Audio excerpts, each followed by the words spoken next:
What if I told you that the solution to many of life's burdens could be found in an ancient command from the Bible? A solution that not only brings freedom but also restores dignity, fairness, and mercy to those who need it most.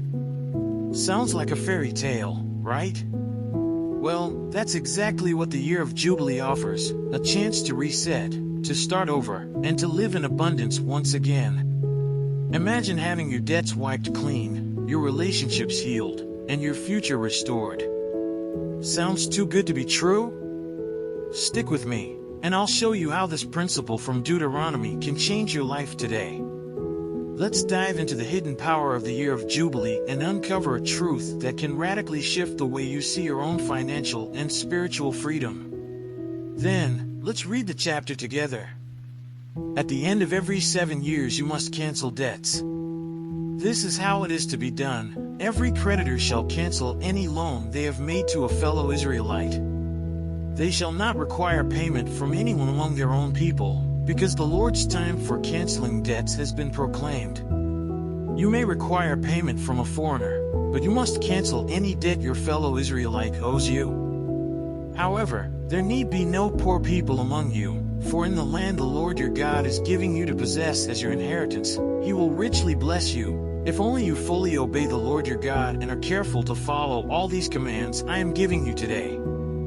For the Lord your God will bless you as He has promised, and you will lend to many nations, but will borrow from none. You will rule over many nations, but none will rule over you. If anyone is poor among your fellow Israelites in any of the towns of the land the Lord your God is giving you, do not be hard-hearted or tight-fisted toward them.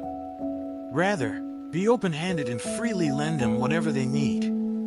Be careful not to harbor this wicked thought. The 7th year, the year for canceling debts, is near, so that you do not show ill will toward the needy among your fellow Israelites and give them nothing. They may then appeal to the Lord against you, and you will be found guilty of sin.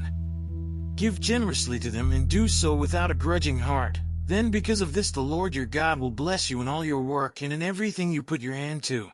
There will always be poor people in the land.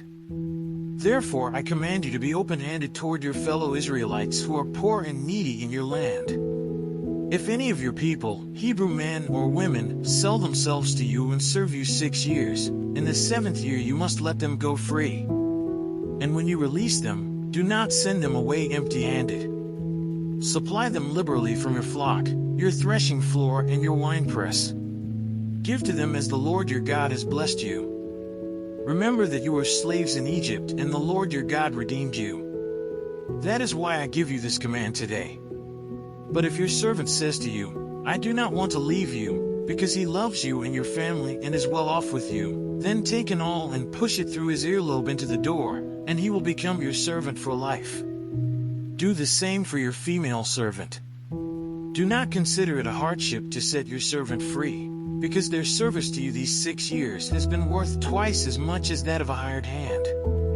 And the Lord your God will bless you in everything you do. Set apart for the Lord your God every firstborn male of your herds and flocks. Do not put the firstborn of your cows to work, and do not shear the firstborn of your sheep.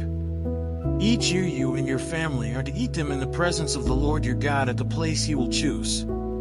If an animal has a defect, is lame or blind, or has any serious flaw, you must not sacrifice it to the Lord your God.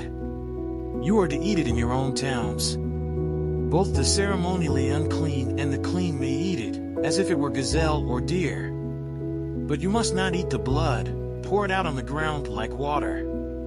Let's say a quick prayer to thank the Lord for His mercy. God, thank you for opening our hearts and minds to the wisdom in your word. What a gift it is to see your mercy, fairness, and generosity woven through every teaching. We're grateful for the freedom and restoration you've designed for us, and we ask for your help to live it out.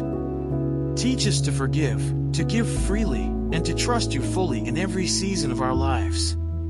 Walk with us, Lord, as we apply these truths in our daily choices, and remind us that your abundance is always enough. In Jesus' name, amen.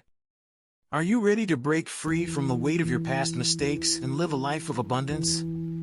The year of Jubilee teaches us that we can reset, restore, and realign with God's purpose. Imagine what would happen if we applied this principle today, if we let go of the debt, the grudges, and the burdens that hold us back. What areas of your life are waiting for a reset? The time to act is now.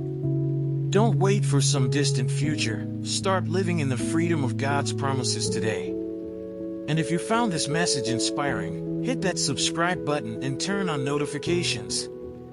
There's so much more to learn, and together, we can continue exploring how the wisdom of the Bible can transform every area of your life. Let's do this together, step by step. And, as always, don't forget to check the last video and learn more about the scriptures.